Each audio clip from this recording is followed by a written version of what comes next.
All right, let's jump right into this explainer. Today, we are unpacking a literal biological paradox.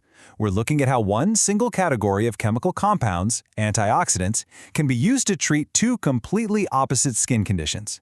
If you've ever wondered how the exact same tool can fix both a total lack of pigment and a stubborn excess of it, you are in the right place. Let's get into it. Here is our roadmap for today. We're going to start with the paradox itself, uncover the oxidative stress connection, see how this plays out in vitiligo versus melasma, and finally, break down the specific antioxidant arsenal used in dermatology. Section 1. The skin pigment paradox. Two sides of one coin. So, picture this. On one hand, you've got vitiligo. This is where the immune system actually attacks your own melanocytes, causing a total loss of pigment in those affected areas. And on the exact opposite side, we have melasma. This is a focal hyperpigmentation disorder, basically a chaotic, localized overproduction of melanin. One is a severe lack of pigment, the other is an overwhelming excess of pigment. Completely opposite problems, right? Yet dermatologists successfully treat both of these highly frustrating conditions using antioxidants. Which really begs the question, how on earth can the exact same class of molecules treat a lack of pigment and an excess of pigment? Well, to solve this paradox, we have to look under the hood and identify the shared cellular villain at play here. Section 2. Oxidative stress, the shared villain. That shared enemy is oxidative stress, and it's fueled by reactive oxygen species, or ROS. Now, these are highly unstable molecules that your cells produce just doing their everyday jobs. But throw in environmental factors like UV exposure or even just the normal process of making melanin, and these ROS levels absolutely spike.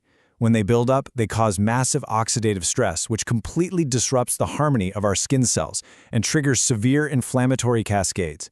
It's essentially an invisible fire spreading through the cellular environment.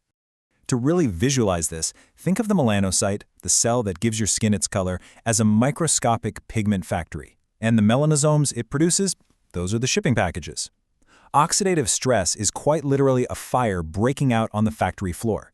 When UV radiation and other stressors spark those flames, the entire production line is suddenly in serious jeopardy. And this crisis escalates fast. Step 1. UV rays or internal stressors trigger a rapid surge in those reactive oxygen species.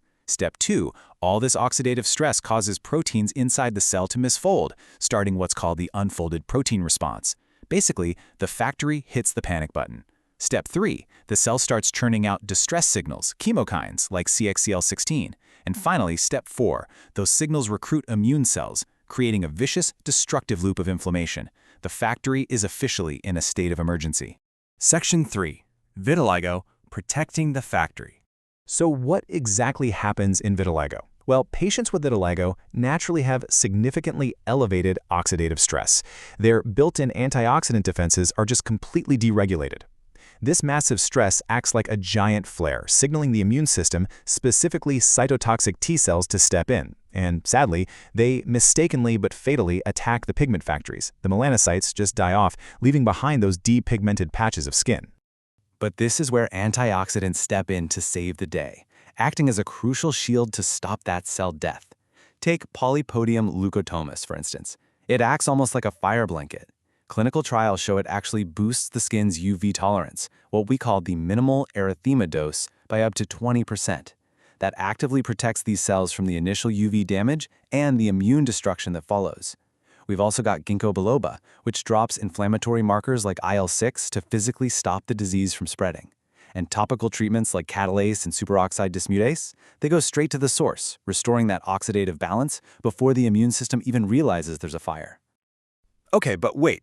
This brings us right back to our paradox. If antioxidants are actively acting as a shield to keep these cells alive in vitiligo, how on earth do they stop the overactive, hyperpigmenting cells in melasma?